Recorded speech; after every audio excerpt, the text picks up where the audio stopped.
This is Whangarei, New Zealand, gateway to Northland and home to the VINS International Rally Whangarei. In 2014, the rally will host the Asia Pacific Championship opening round, led by the screaming S2000 MRF Scoters. And also the opening round of the Brian Green Property Group New Zealand Rally Championship. Reigning champion Hayden Paddon, now driving the WRC, is busy testing the new Hyundai WRC car in Europe. So we'll be crowning a new champion in 2014. But back is the 4 times champ Richard Mason and the B&T Subaru. Last year we were oh so close, puncture on the second to last stage at Wairarapa was our, when we were right in with a chance. So this year, very similar approach, get that championship. Chris West would also love to take his Rally Art Evo 10 to another victory. We fired a few good shots at the end of the year, and especially at the last round. So we've obviously built on that for the start of this year here at Whangarei. But in 2014, there could be a new name on the title, as 3 graduates of the Gull Scholarship for 2-wheel drive will compete in the top spec cars this year. Ben Hunt already has a rally win after moving to Subaru in 2013. Phil Campbell has this Evo 9 Mitsubishi and is confident after some early competition success. It seems to be a fairly easy car to drive, and we're sort of in the Fiestas, we've learned to go around corners pretty quick, and so now we've just got to learn to deal with all this extra power we've got, and so far it's been going well. And Hayden Paddon may not be here, but his Green Machine Evo 8 returns in the hands of a nervous David Holder. Yeah, I'm definitely still scared of it. On the fast stuff it's a lot different to the Fiesta, but I'm enjoying it. And Emma Gilmore returns after months of development of the Suzuki Swift Maxi rally car. We had a really good off-season test, made good changes with the Suzuki, so I'm looking forward to driving out there and getting some more mileage in it. Chris West chose to go first on the road, so leads the Kiwi cars over the start ramp. Let's check out what's ahead with our B&T Stages preview. Hi, I'm Richard Mason and welcome to the B&T Stage Preview. We're about to head off north to some new stages that we haven't been to before. There is quite a bit of gravel on the road and the dust could really be quite a problem. We've got some fast pieces, and then also we have some tight sections, and one particularly tight stage is stage 6. Going to be a real mixed bag today. No one's been on these stages before. Really thinking it's going to be quite interesting. Start of special stage 1, perfect conditions, quality field in the NZRC this year. Only one driver can be quickest through stage 1. Let's see who it's going to be. Our B&T stage stats for stage 1. Otakaranga, a 15-kilometre sprint, smooth, fast road, described by the drivers as an ideal morning wake-up.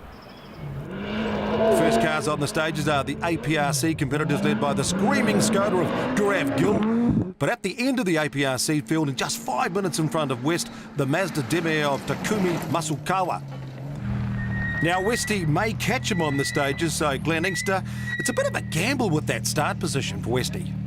Yeah, it's certainly an interesting call, but Westy was saying his closing speed will be so great on that little Mazda that the Mazda's going to know he's coming with the rally safe system on board. He'll get out of the way, and the actual standing dust that Westy will have to go through is not going to hold him up too much. So dust will be a big issue today. Westy's time, 8 minutes 16.1. Ben Hunt, next on the stage, looks like he'll be eating Westy's dust too. And see, this is the thing with Ben, he's going to be going at a similar speed to Westy, so any dust may linger around. Hunt's time just half a second slower than West. Next away, Richard Mason, confident that his choice of being third on the road is going to be the best. Well, Richard had a really good shot at the championship last year, so he hasn't always had a good run at Whangarei, but he'll be out there for rally wins, stage wins for sure. Richard and Sarah have never actually tasted success in Whangarei. In fact, the rally's been a real hoodoo event for them, with problems always arising to foil their chance of victory. But they're competing with the memory of their great friend Greg Horn, who passed away sadly this year, and I'm quite sure they'll be inspired as well in the B&T Subaru. Yeah, well, you always need something to really get you keyed up, and Mason's going to want to win every rally, every stage this year, just for Greg. Pretty good start time here, 8 minutes 07.2, fastest Kiwi, 5 seconds quicker than the APRC Skodas. How's that? Now Emma Gilmore tested her Suzuki over the summer, trying to improve the handling in what's still an experimental phase of the car's development. Well, this is a new generation of New Zealand rally car, the first of them.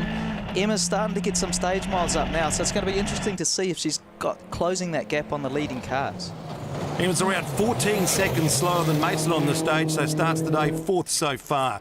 Sloane Cox, back in the championship for 2014, stunned everyone with second fastest on the stage, just 0.4 behind Mason. David Holder also starting strongly, just 1.2 behind Cox, so third. A really committed drive here, Glenn. Well, David's the protege of Hayden Patton, so I'm sure Hayden's been giving him plenty of tips on this car with setup and his pace notes, and David's always done a very good job, and he's just going to carry that through to the four-wheel drive class. Gee, he looks smooth and fast there. B&T stage stats on stage 2, Pippi Y.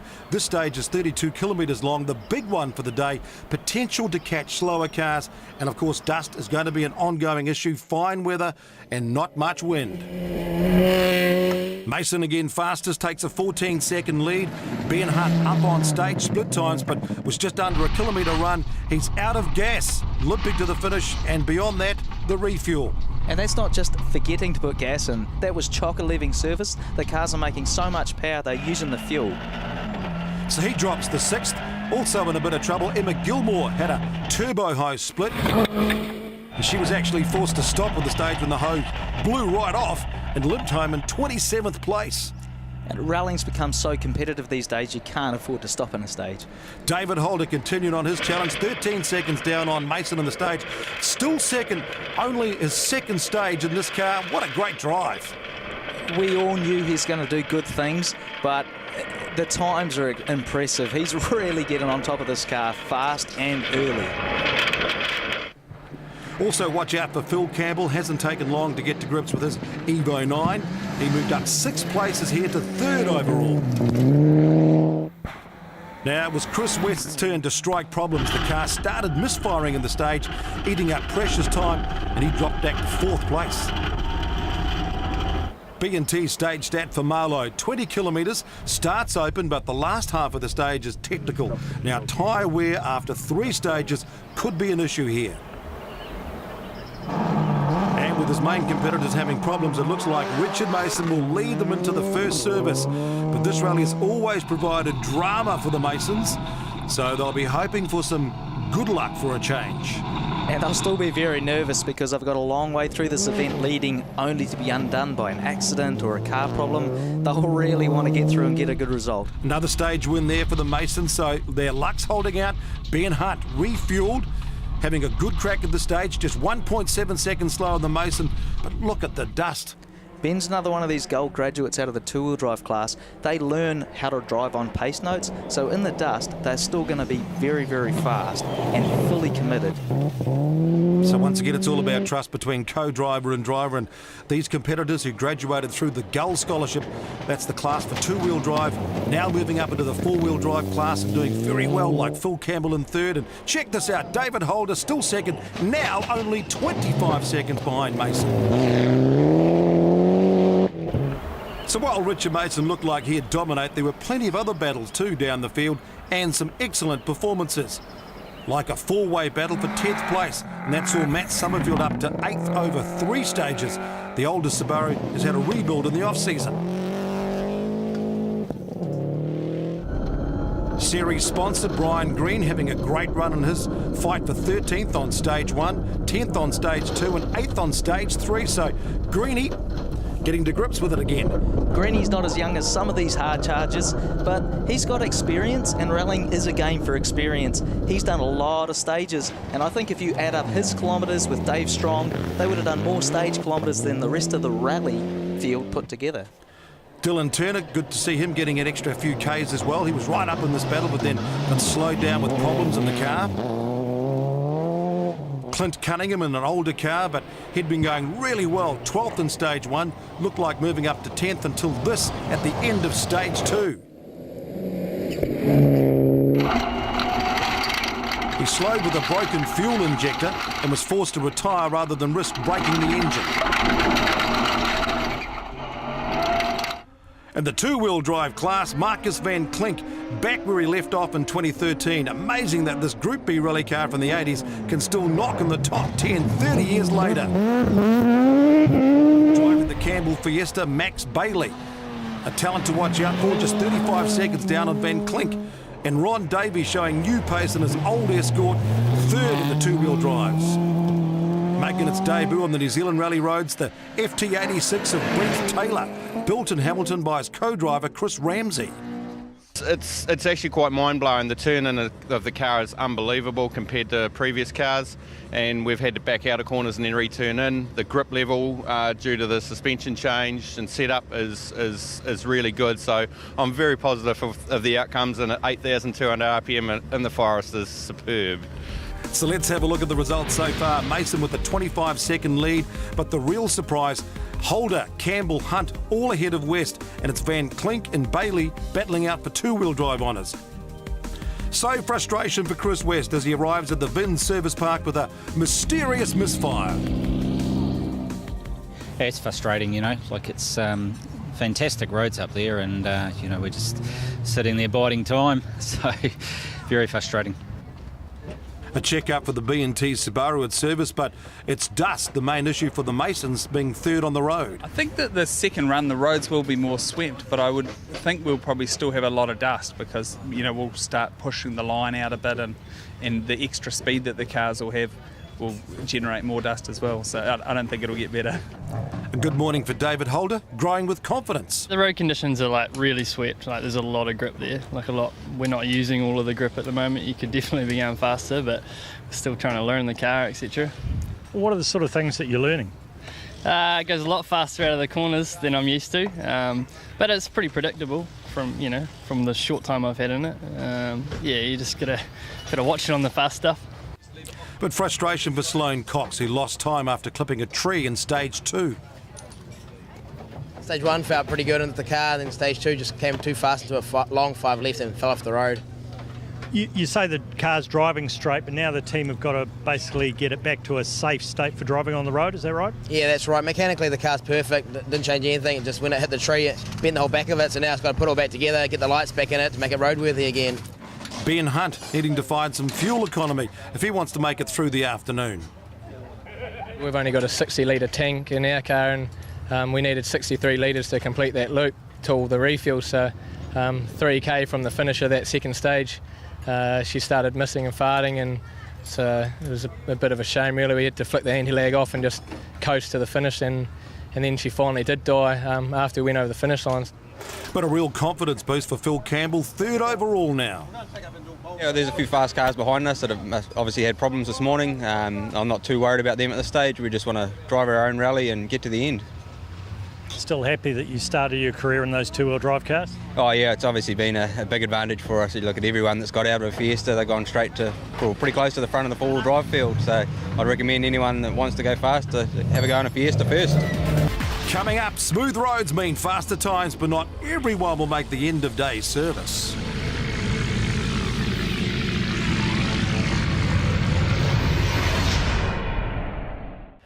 As the final touches have been put to the cars for the first championship round of the year, let's take a look at some of the equipment that all the teams bring with them to each rally.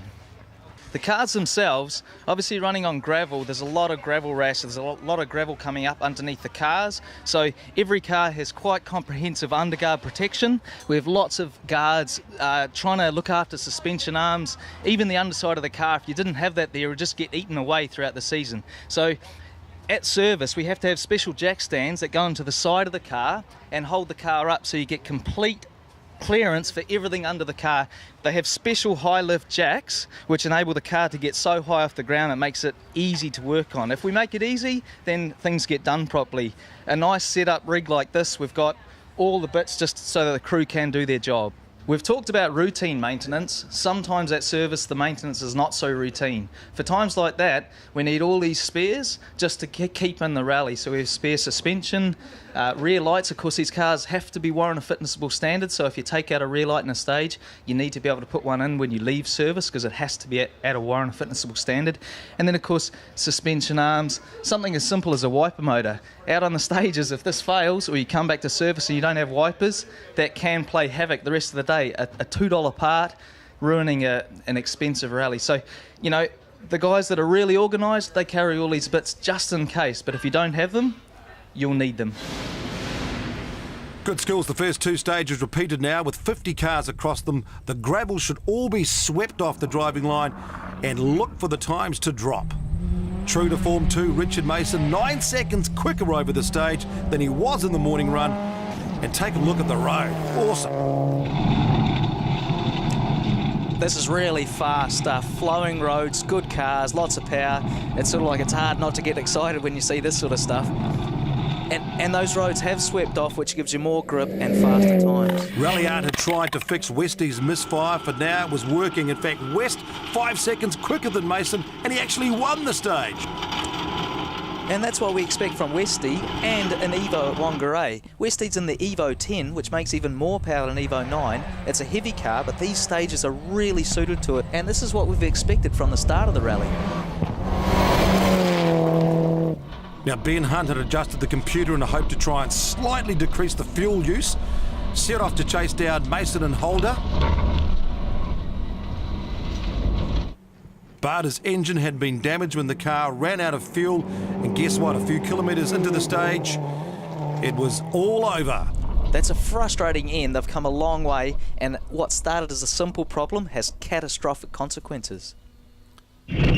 So David Holder with one less challenger now, but could he maintain his pace? His Crow driver Mel Peden had kept their position a secret, so David had no idea he was running second overall. Sometimes when you're new to a car, that's a good idea. He just needs to go about his rally, but we all expected good things, and they're coming. Holder just 2.8 seconds slower than Mason, and he remains second overall in the green machine. And he's doing Hayden proud. Hayden will be overseas watching the results from this intently, so he's going to be expecting big things from David, and he's delivering. Phil Campbell did know that he was third, but also had Chris West closing on him in fourth, just 9 seconds behind. Paddock now fifth, which was amazing considering the age of his old Subaru. And Matt Summerfield passed Williams and moved up to 6th.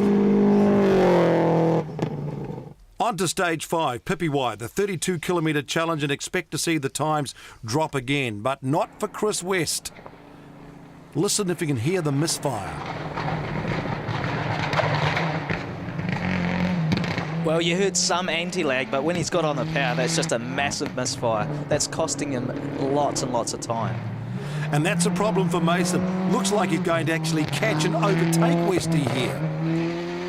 Well, you can see he is stuck in the dust, but this is the second year they've had this rally safe system. It's a superb safety system. West is going to know he's closing on him, and he will get out of the way.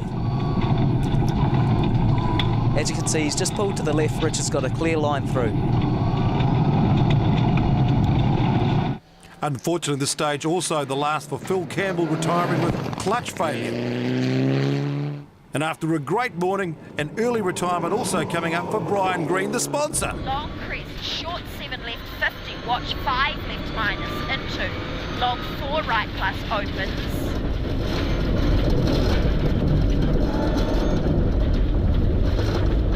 Oh, bit wide. Ouch. It's not often you see Greenie crash. So after a quiet run through the morning stages, rookie Lance Williams now finds himself in 5th behind Paddock and Summerfield. Graham Featherston also moving up to 6th, but these two were over 3 minutes down on Mason. In Class 5, Daniel Walker doing an amazing job to lead the class and holding 8th overall in his recently rebuilt 96 Evo 1 Mitsubishi.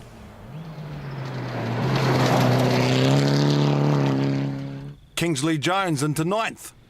And Kingsley's another one of these guys that has just an amazing passion for the sport. He keeps coming back time and time again, and he has won a club rally on these roads. And Dave Strong up to 10th in his down on power S2000 Fiesta. And a steady start for Dave Thexton. Last year, the veteran rally driver was plagued by reliability issues, but the car's been given a solid rebuild and Dave benefiting from more time on the stages. B&T stage stats now for stage 6, Tapuhi. 20 kilometres long and features a twisty climb before an equally tight and twisty descent. West's car going again, so he was first car on the road and struggled to stay in the top 5.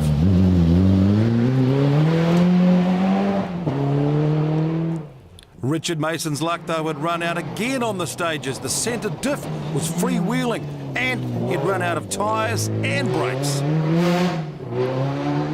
The reason he's run out of tyres and brakes is because the centre diff controls how much lock between front and rear. Without that lock happening, you're going to have a lot more wheel spin and overwork the brakes. And it's wheel spin that wears tyres. And at that pace, he was soon to lose the lead to David Holder. Not that Holder actually knew it, because he was still being kept in the dark by his crew, and it was working. Behind him was the battle of the blue Subarus, with Lance Williams up to 3rd. And Lance is from a club rallying background, which means he doesn't have as much experience with the reconnaissance. He's going to be a little bit slower through the stages, but he's got the consistency. Matt Summerfield now in 4th, just 1.2 seconds behind.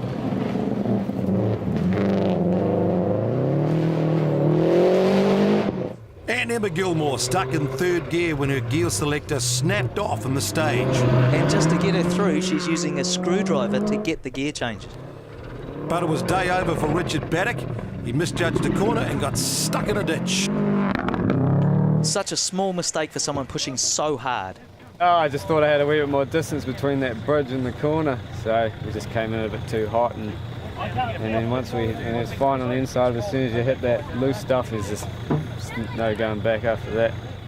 A rewarding day for Marcus van Klink, though. 2-wheel drive leader over the day and a good start to his classic challenge. But equally good was young driver Max Bailey, pushing the Mazda driver hard, just 4.5 seconds behind.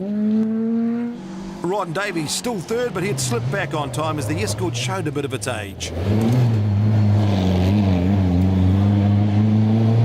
Jeff Torkington, a new driver of the championship in his unusual Toyota MR2 mid-engine coupe, 4th on day 1.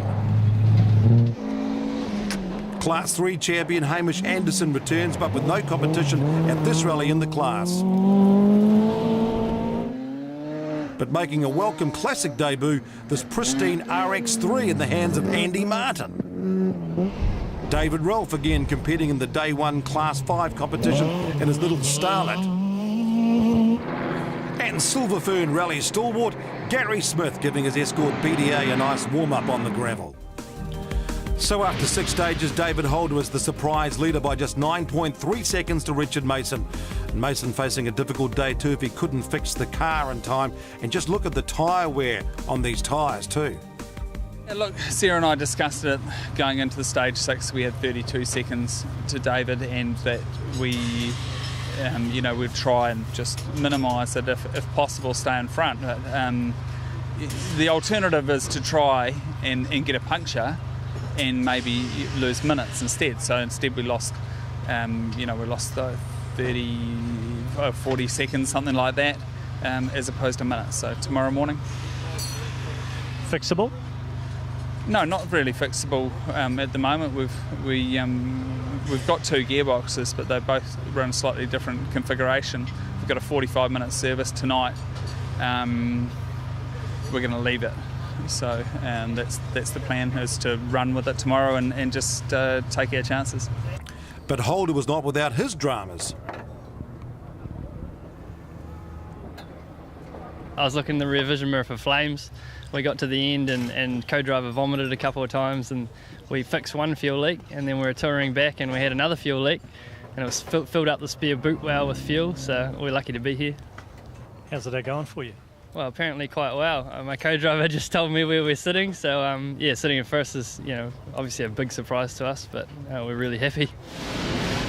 So now 2 very short sprints at night through the Poe Island Recreation Park. A chance for drivers to show off to the public before the cars head back to Park Ferme overnight. But night time turned into a nightmare for David Holder. With no refuelling allowed in the service, that fuel leak proved crucial as he ran short on the first run through the stage. And that meant he lost the rally lead to Richard Mason, who seizes victory. But will he be able to maintain his lead with his problems on day 2?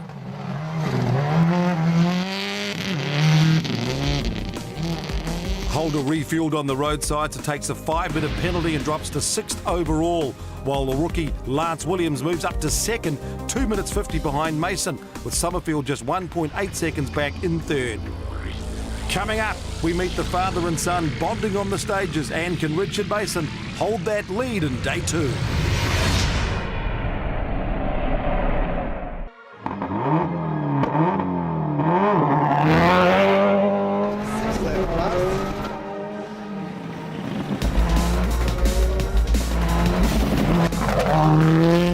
To New Zealand about 3 years ago, and then all of a sudden I realised, hello, he's old enough to be a navigator.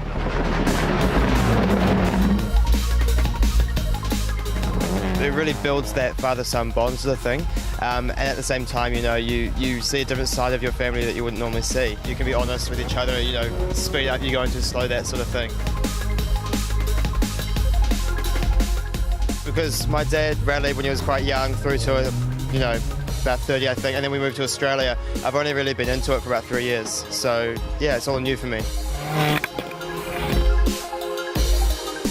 I think back in the day without notes and that sort of thing, when it was pure just sort of like grit and it was a real endurance thing, I think he really, you know, loved to get through the rallies, and that was an achievement itself. And he's got a few rally wins and stuff. It's a different game today, I think, you know, it's really competitive, really close, and you have to trust your driver.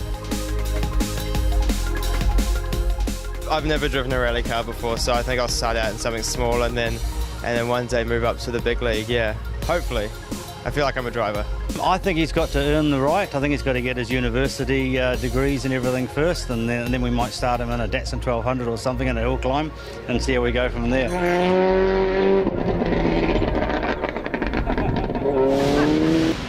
Hi, I'm Richard Mason, and we're talking about the Day 2 B&T stage preview. Today we're going south of Whangarei. There again is going to be lots of loose gravel.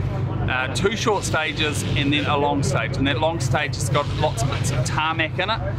Could see lots of overheated tyres and some really interesting stage times there. Personally, I've got a 2-minute lead, so in a good position for us, although we've got a bit of a 6-centre diff, which means that the car is a bit of a handful to drive, a little bit tail happy coming into corners and things like that. But however, all going well, we'll be there at the finish.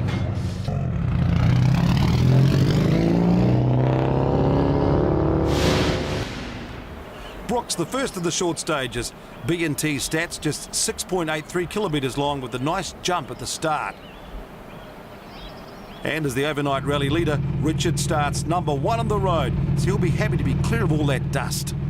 He's going to be happy to be clear of the dust. He's going to be pushing very hard because he's got that car problem from yesterday, so he's going to want to make full use of clear conditions. And this is the Brooks stage. The first few kilometres of this stage are absolutely flat out, fast corners, and one big crest. And you just look at Mason, absolutely committed over that crest. Mason through the stage in 4 minutes 07, then on to the next short sprint, Millbrook. All these stages short now as the rally no longer has access across the Kaipara District's boundary. Mason 4 minutes 18.9. So what can David Holder do today? Remember, short stages, not good for his chances to get back that 5-minute penalty. Well, you just can't make up 5 minutes on these stages, but he's going to have a lot of confidence from yesterday and be pushing hard. I think he's got an eye on a podium. He's got plenty of pace on the cars just in front. 7.3 down on Mason on stage 9, 9.9 down on Millbrook, so a bit of work to do. There's a little bit to be expected there because Richard knows these stages so well, and Richard's a real confidence driver. I'm expecting him to go very fast today. Dave is still doing a very good job. Sloane Cox back in the rally looking for maximum points on day 2. Just 1.2 seconds on stage 9. And look at his driving here on stage 10. Well, Sloane's really spectacular. Take out that indiscretion on day 1, he'd probably be leading this rally. Fantastic effort, second to Mason by just 2.7 seconds. Emma Gilmore looking to improve after a problem-filled day 1. Third on stage 9, then a puncture on stage 10, dropped her to 12th. Phil Campbell back as well, looking for more day 2 points, a solid start, third after stage 10. And fingers crossed for Chris West. Well, they've got an electrical problem in this car, and trying to find a fault with an electrical problem can be impossible. It'll sometimes miss, it'll sometimes run fine. You think you've got it sorted, then just for something else to come along again. They've got a real battle on their hands. But he did improve up to 5th overall after stage 10, and right behind him, Dylan Turner. Also improving in each stage after brake problems later on day 1. Should be a top 5 contender once he gets back on that pace again. Matt Summerfield in 7th after these stages, but he should be able to push harder on the longer tests. He's really stepped up the pace this year. He's having a really good go and super impressive. Lance Williams is the top rookie so far, with just a few Extreme Series rallies under his belt. This is a big step up, but after the first day drama, he was actually 2nd overall to Mason on the day 2 event. Clint Cunningham wanting to score some day 2 points, but it was short-lived again. A broken centre diff sending him home early.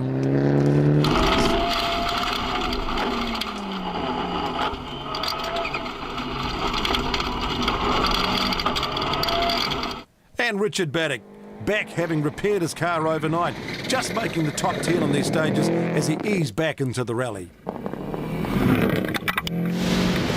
B&T stats for stage 11, 27.5 kilometres Springfield, a mix of gravel and tarmac, so tyre preservation absolutely crucial here.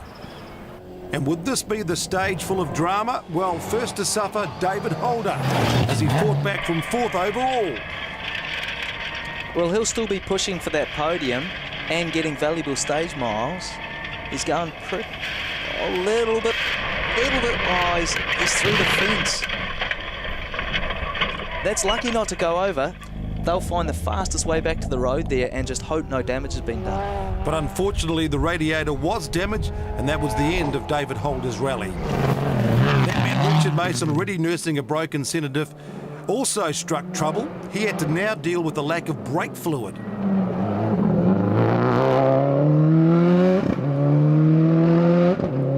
Now watch here as he forced to actually stop in the stage, and that meant he lost over a minute and the lead of the rally here on day 2. Well, they've just turned into Ruarangi Road. That is one of the most dangerous sections of road in New Zealand rallying. He's playing the safe game, he's playing the long game, he's going to top up the brake fluid, get through safely, maintain his lead. Sloane Cox already pushing Mason hard. He swept into the lead too on the stage.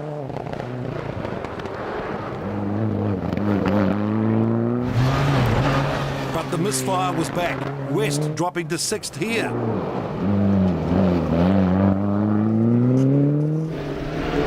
So that meant Phil Campbell moved to 2nd overall, 26 seconds behind Cox. Dylan Turner still going after doing the old RTR, the big rollover, but he would later retire at service. Graham Featherston in 3rd, another 18 seconds back. Richard Baddock now moved up to 4th on this stage, and challenging Featherston just 10 seconds behind. And Lance Williams 5th, still holding his 2nd place in the overall standings over 2 days. So Cox is the day 2 leader, Campbell 2nd, but Mason has dropped to 7th overall. And after starting the day in the lead, it's no surprise to have a change of luck for Richard Mason here in Whangarei. Yeah, look, it wouldn't be Whangarei for us without more problems. So one of the rear calipers is leaking brake fluid, and we had to stop in the 3rd stage this morning and actually top up the brake fluid. Not a good way to start this morning, but anyway, we'll try and rectify that this afternoon. I was putting good pace on yesterday, but it's one error in my notes, caused for a DNF, but today, yeah, my head's in the game and trying to make any mistakes in any corners. 2 wrecked tyres, testament to a difficult morning for Emma Gilmore. I was a bit frustrated. We'd had a gear issue just before it, and I was probably just a bit angry, and we're in the dust. And yeah, I'd have to go back and watch the in-car, but I think just caught out in the dust and just basically ran up the inside of a corner. So yeah, so it was pretty hard hit. And yeah, we're lucky, obviously, testament to the strength of the car that yeah, it was the wheel that broke and nothing else inside it. So just yeah, frustrating. And then it sort of affected the handling on the next stage. And we caught Dylan's dust for long time. His rally safe had stopped working. So yeah, so we're basically just cruising along, waiting to get to the tarmac to get past him. Coming up, it's the race to the finish as the Masons try to achieve their first win in Rally Whangarei, and we check out the best in two-wheel drive.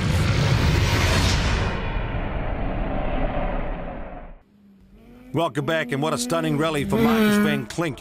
Total domination in what was a small two-wheel drive class this year. He won every stage of the rally in both classic and two-wheel drive. But keep an eye on this guy, Max Bailey, the Fiesta pilot who managed to stay within 30 seconds of Van Klink. A big increase in speed too for Ron Davey this season, and the Escort driver really solid in 3rd place at the end. And a few battle scars there just to show he has been pushing on. He's a real testament as to why some people go rallying, pure enjoyment. And great to have the Classic RX3 on the stages too. Andy Martin had been in a really good battle too with the Corolla of Hamish Anderson. But Anderson had lost out on the stages when he was forced to stop for 15 minutes on stage 12.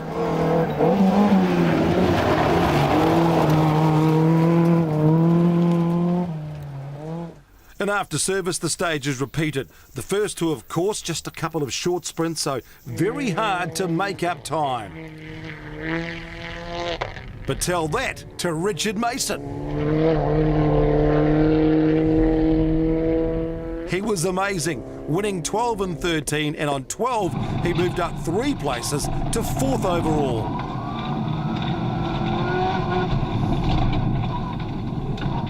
And then on 13, he closed to within a second of 3rd place, which was held by Featherston.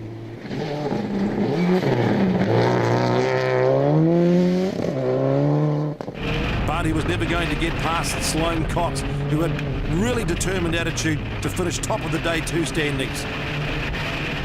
Cox second fastest on both stages and would hold the lead by 35 seconds. Well, Sloane Cox has certainly got the Hawkswood style, back it in, go hard. He's certainly become the crowd favourite. He just gives it everything. And second was Phil Campbell. Well, having to change a clutch last night has dropped him back a bit, but his times out on those stages, it just shows how well the Fiestas train these drivers.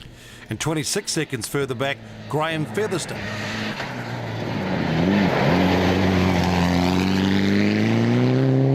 Stage 14, the final test of the VINS International Rally of Whangarei. It's the power stage, which of course means extra points. Dave Thexton did finish 11th in Class 1. But Chris West lived home just ahead, this time with a broken drive shaft. Dave Strong finished, but looking for a better result at Otago when they will have a new Honda engine. Rookie Lance Williams slipping 2 positions in the final stage to 7th, and unfortunately losing 2nd overall as well. A Canterbury crusade though for Richard Baddock and Matt Summerfield, really pushing the limits of their old cars. Baddock up to 6th.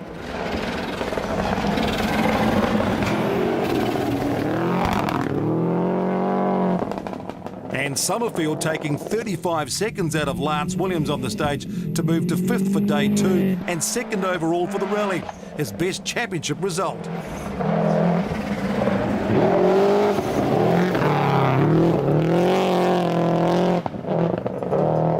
That gave him 2nd place in the power stage, and after a pretty disappointing rally, Emma Gilmore 3rd place in the power stage and a bonus point.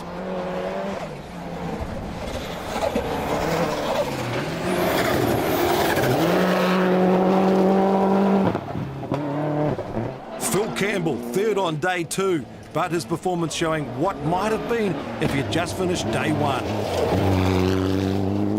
Well, finishing these events is key, and one guy that's getting pretty good at finishes, Graham Featherston, he always saves the best to last and is becoming a bit of a power stage specialist, only a few seconds off getting some power stage bonus points through this long stage.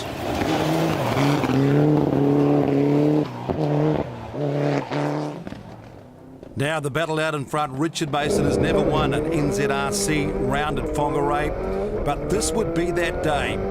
He was an incredible 35 seconds faster than anyone else over the power stage, and that was enough to move from 4th up to secure 2nd place points on day 2 of the rally, easily enough to hold on for the overall win in Rally Whangarei. Well, they've had their problems this event, but what they have shown, ability to adapt. That car's not working 100%, but they've developed a style to get the best out of it, what they have, and they've certainly got their eyes on. They want to have a really good stage this stage, and to be quite fair, that time is something else. That is a really stunning time, and they've blitzed the field. So relief for the Masons, finally breaking that hoodoo. It was just by over 5 seconds in the end. Sloane Cox did take out the day 2 rally. That single mistake on day 1 probably cost him the Rally Whangarei victory, but he had no problems since that Saturday afternoon. So confirming Sloane Cox takes out day 2 honours, Richard Mason, Campbell and Featherston.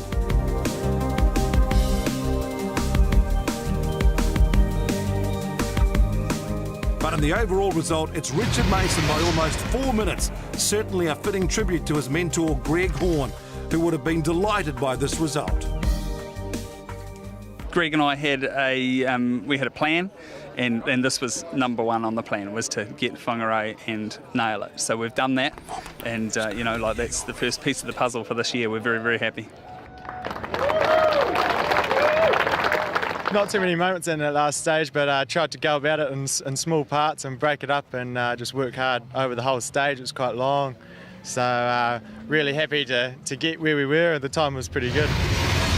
Next up, we head to Otago on May 10 and 11, round 2 incorporating the International Classic Challenge, which will see Hayden Paddon take on former WRC star Didier Auriol in a head-to-head battle in BDA escorts. Well worth making the trip south to join these mainlanders in a rally spectacular. All the details on www.nzrallychampionship.co.nz, and check us out on Facebook and Twitter.